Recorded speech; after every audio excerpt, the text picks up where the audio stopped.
ज्या जिल्ह्याला संघर्षाचा, ऊसतोड कामगाराच्या कष्टाचा आणि वैचारिक नेतृत्वाचा वारसा आहे, तो बीड जिल्हा सध्या गुन्हेगारी आणि राजकीय गँगवॉरच्या भीषण वळणावर येऊन ठेपलाय।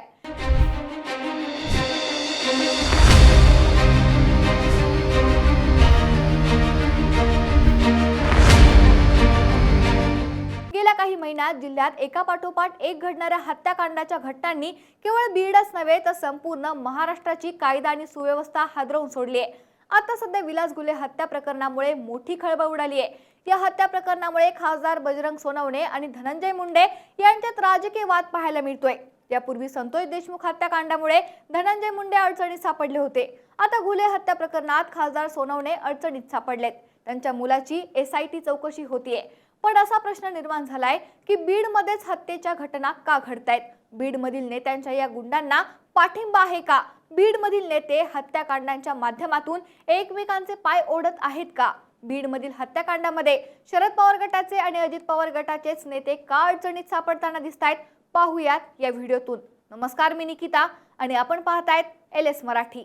बीडच्या केस तालुक्यातील टाकळी येथील हॉटेल व्यावसायिक विलास घुले हे नेहमीप्रमाणे आपल्या हॉटेलवर काम करत होते। रात्रीच्या वेळी हॉटेल बाहेर दोन गटांमध्ये किरकोळ कारणावरून जोरदार वाद सुरू झालाय। विलास घुले हे केवळ एक सजग नागरिक म्हणून हे भांडण मिटवण्यासाठी तिथे गेले होते। मात्र आरोपींचा राग अनावर झाला आणि त्यांनी थेट घुले यांच्यावर हॉटेल बाहेरच धारदार शस्त्रांनी जीवघेणा हल्ला केला। या निर्घृण हल्ल्यात विलास घुलेंचा मृत्यू झाला। सुरुवातीला हा वाद अचानक उद्भवलेला वाटत असला तरी पोलिसांच्या प्राथमिक तपासानंतर आणि फिर्यादीने दिलेल्या पुरवणी जबाबावरून हा एक मोठा पूर्वनियोजित राजकीय कट असण्याची शक्यता समोर आली आहे आणि संपूर्ण तपासाची चक्रे फिरली। या प्रकरणाची व्याप्ती आणि संवेदनशीलता लक्षात घेऊन सरकारने तातडीने या प्रकरणाचा तपास विशेष तपास पथकाकडे म्हणजेच SIT कडे सोपवलाय। SIT ने तपास हाती घेताच या प्रकरणाचे धागेदोरे थेट बीड मधील बड्या राजकीय घराण्यांपर्यंत पोहोचलेत।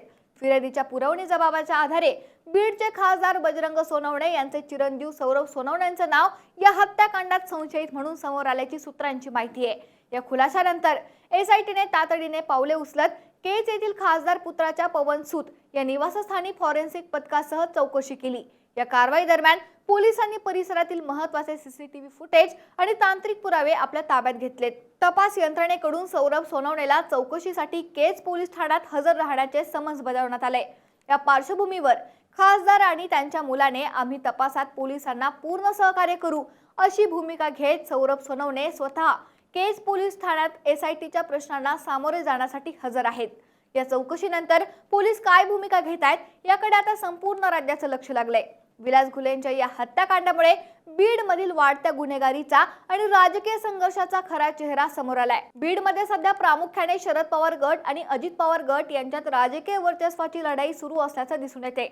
स्थानिक पातळीवर स्वतःचा दबदबा निर्माण करण्यासाठी आणि एकमेकांचे राजकीय पाय ओढण्यासाठी गुन्हेगारी टोळ्यांना आणि भाईगिरी करणाऱ्या तरुणांना राजकीय नेत्यांचं संरक्षण मिळत असल्याचा संशय नागरिकांमधून व्यक्त केला जातोय।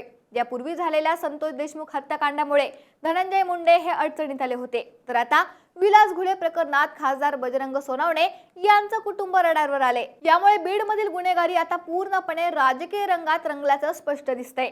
सध्या SIT कडून जप्त केलेले CCTV फुटेज, कॉल डिटेल्स आणि आरोपींचे जबाब यांच्या आधारे प्रत्येक बाजू तपासून पाहिली जाते।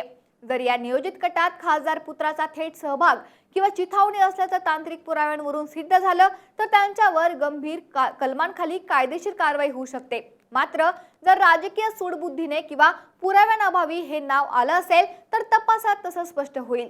विलास घुलेंच्या हत्येमागील खरा मास्टरमाइंड कोण आहे आणि या राजकीय धुसफुशीत आणखी कोणाचा पाय खोलवर रुतणार हे SIT चौकशीनंतर आणि पुढील कायदेशीर कारवाईनंतरच स्पष्ट होणार आहे। बीडमध्येच वारंवार अशा गंभीर गुन्हेगारीच्या घटना का घडत आहेत? बीडच्या राजकारणात पक्षांपेक्षा नेते त्यांचे गट जास्त प्रभावी आहेत। प्रत्येक गावात आणि तालुक्यात नेत्यांचे समर्थक गट तयार झाले आहेत। या गटांमधील वर्चस्वाची लढाई अनेकदा वैयक्तिक वैराचे रूप घेते आणि त्यातूनच हत्या किंवा हल्ल्यासारख्या घटना घडतात। जिल्ह्यात मोठ्या प्रमाणावर उद्योगधंदे नसल्यामुळे तरुण वर्गात बेरोजगारीचे प्रमाण अधिक आहे। स्थानिक पातळीवर वजन वाढवण्यासाठी किंवा सहज पैसा कमावण्यासाठी अनेक तरुण स्थानिक भाई किंवा राजकीय नेत्यांच्या कार्यकर्त्यांच्या टोळ्यांमध्ये सामील होतात। वाळू उपसा, जमीन खरेदी विक्रीतील वाद आणि अवैध धंदे यावरून बीडमध्ये अनेक टोळ्या सक्रिय आहेत अशी माहिती आहे। या आर्थिक व्यवहारातून होणारे वाद थेट टोळी युद्धात बदलतात. स्थानिक पातळीवर गुन्हेगारांवर कडक कारवाई करताना अनेकदा राजकीय हस्तक्षेप होतो. जेव्हा एखादा गुंड किंवा कार्यकर्ता गुन्हा करतो तेव्हा त्याला अटक होऊ नये किंवा त्याला जमीन मिळावा यासाठी बडे नेते त्यांचे जवळचे चेले पोलीस प्रशासनावर दबाव आणतात. गुन्हेगारांना हे माहीत असतं की आपल्या पाठीवर साहेबांचा हात आहे. गुन्हेगारांच्या पाठीवर नेत्यांचा हात असल्यानं या गुंडांची हिंमत वाढते आणि किरकोळ वादातून थेट हत्या करण्यापर्यंत त्यांची मजल जाते. सर्वात महत्त्वाची बाब म्हणजे जेव्हा एखादी अशी मोठी घटना घडते तेव्हा राजकीय नेते या हत्याकांडाचा वापर करून एकमेकांना कोंडीत पकडण्याचा आणि राजकीय दृष्ट्या संपवण्याचा प्रयत्न करताना दिसतात. यामुळे कायद्याचा धाक कमी झाला असून किरकोळ वादातूनही थेट हत्या करण्याचं धाडस गुन्हेगारांमध्ये निर्माण झालंय. संतोष देशमुख हत्याकांडात धनंजय मुंडे गटावर आरोप झाले होते. आता विलास गुले हत्याकांड प्रकरणात खासदार बजरंग सोनवणेंच्या पुत्रावर आरोप होत आहेत. आता चौकशीनंतर गुले हत्याकांडात नेमकी कुणाचा हात आहे हे समोर येणार आहे. मात्र प्रश्न असा निर्माण झालाय की बीडमधील नेत्यांकडून गुंडांना मिळणारी मदत कधी बंद होणार आहे? बीडमधील गुन्हेगारी दिवसेंदिवस वाढतच का चालली आहे? बीडमध्ये पोलिसांचा धाक उरलाय की नाही? तुम्हाला काय वाटतंय? बीडमध्ये गुन्हेगारींच्या घटना वारंवार का घडतायत? कमेंट करून नक्की सांगा. Bureau report LS Marathi.